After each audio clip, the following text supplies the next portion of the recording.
Hello students, welcome to my channel brain booster. मैं हूँ ज्योति और आज इन दिस वीडियो मैं क्लास 9th का जो फर्स्ट चैप्टर है मैटर एंड सराउंडिंग, जिसको मैं ऑलरेडी अपने प्रीवियस वीडियो में एक्सप्लेन कर चुकी हूँ।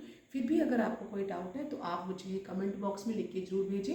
और आज मैं जो चैप्टर 1 की इंटेक्स्ट क्वेश्चन है, फर्स्ट इंटेक्स्ट क्वेश्चन का मैं यहाँ पे आपको एक्सप्लेन करने जा रही हूँ।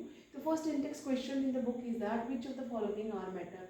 कुछ यहाँ पे नेम दिए हुए हैं, उनमें से कौन सा मैटर है। चेयर।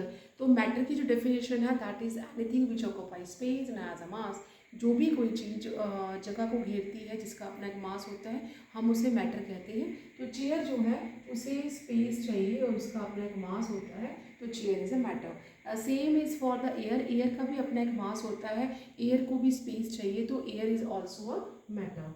तो उसके नेक्स्ट जो है दैट इज़ अ लव। आप किसी से कितना प्यार करते हैं, इसके लिए आपको कोई स्पेशल कंटेनर या कोई बैग या किसी भी पॉलीथीन बैग या कोई कंटेनर या कोई जार की ज़रूरत नहीं है। So that love is not a matter. Then smell. कोई स्मेल है, उसे आपको मेजर करने के लिए या उसका बाहर नापने के लिए we can't do like that, तो smell is not a matter. Then hate. आप किसी से कितनी नफरत करते हैं, उसे भी बताने के लिए आपको स्पेशल कोई कंटेनर की ज़रूरत नहीं है, या उसका आप कितनी नफरत करते हैं हम उसे किसी भी इंस्ट्रूमेंट से नाप नहीं सकते।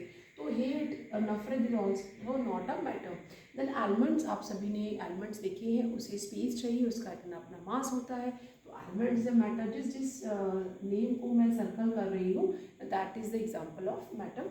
And thought. जो इस right now what ever in my mind, मुझे उसको रखने के लिए स्पेशल किसी स्पेस की ज़रूरत नहीं है, और मेरे जो विचार हैं या आपके जो विचार हैं उन्हें हम किसी भी चीज़ से मेजर नहीं कर सकते। उसका हम लोग कोई भी इंस्ट्रूमेंट से उनको हम लोग केजी में या किलोग्राम्स में या ग्राम्स में मेजर नहीं कर सकते। तो thought is also not a matter. आपको कोल्ड, कितनी ठंड लग रही है, उसे भी हम मेजर नहीं कर सकते, और उस ठंड को मैं रखने के लिए कोई स्पेशल स्पेस मुझे नहीं चाहिए, तो cold is also not a matter.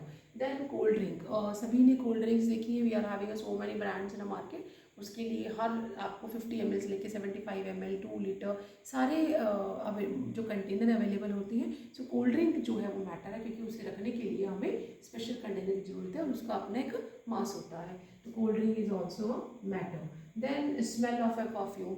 हम जो परफ्यूम है उसकी जो स्मेल होती है उसे भी मैटर कंसिडर करते हैं, क्योंकि उसमें कुछ पार्टिकल्स होते हैं, तभी हमें पता चलता है कि कौन सा फ्रेगरेंस या कौन सा परफ्यूम किसी ने यूज़ किया है, तो that is also a matter. क्योंकि इसमें कुछ वोल्टाइल पार्टिकल्स होते हैं। वोल्टाइल पार्टिकल्स हम उसे कहते हैं जो कि इवोपरेट हो जाते हैं, जो जल्दी से इवोपरेट उड़ते हैं, तो due to the presence of some volatile particles in that smell of perfume is also consider as a matter. तो सेकेंड इंटेक्स्ट क्वेश्चन जो है that is give reason for the following observation. हमने इसका आंसर देना है कि the smell of hot sizzling food, जो गर्म खाना होता है उसकी जो खुशबू होती है, reaches you several metres away. आप कितना भी दूर बैठे हैं आप तक वो खुशबू आ जाती है। But to get a smell from a cold food, लेकिन कभी आपने अगर आइसक्रीम खानी है तो आपको रेफ्रिजरेटर ओपन करके देखना पड़ता है कि कौन सा फ्लेवर आपने खाना है, तो you have to go close.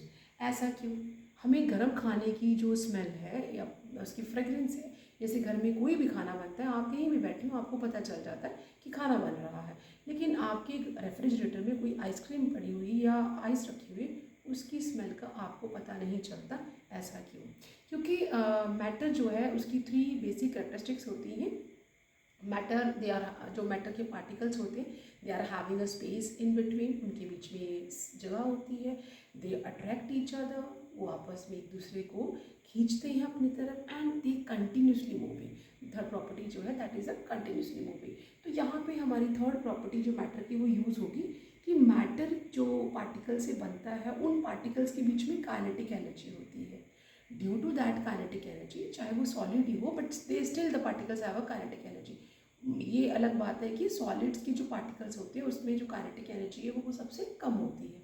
तो due to that kinetic energy जो पार्टिकल्स होते हैं वो क्या करते हैं, they are moving, continuously moving. जैसे ही हम टेम्परेचर इंक्रीज करते हैं काइनेटिक एनर्जी जो है वो बढ़ जाती है, और काइनेटिक एनर्जी जैसे ही बढ़ेगी पार्टिकल्स की जो स्पीड है और बढ़ेगी। यही कारण है कि गर्म खाने की स्मेल आप तक जल्दी आती है, because the particles from which the food is made up of they are getting high kinetic energy. तो यहाँ पे हमारा जो आंसर है that is answer kinetic energy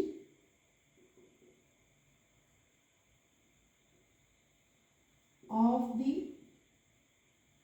particles जिससे खाना बना है गेट इंक्रीज्ड as temperature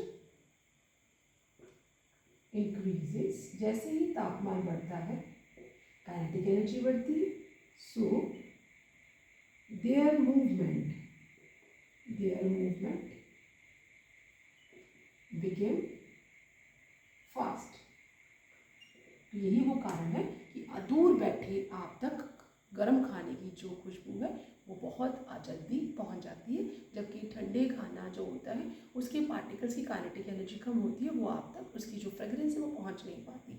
तो आज मैंने दो जो इन टेक्स्ट क्वेश्चंस हैं उनकी आंसर आपके साथ शेयर किए हैं। आप जल्दी से इनका स्क्रीनशॉट ले लें और मिलते हैं नेक्स्ट वीडियो में। जो नेक्स्ट क्वेश्चन है मैं उनकी आंसर के साथ नेक्स्ट वीडियो में आपसे मिलूंगी। Till then take care and जल्दी से स्क्रीनशॉट लें। Take care, bye bye.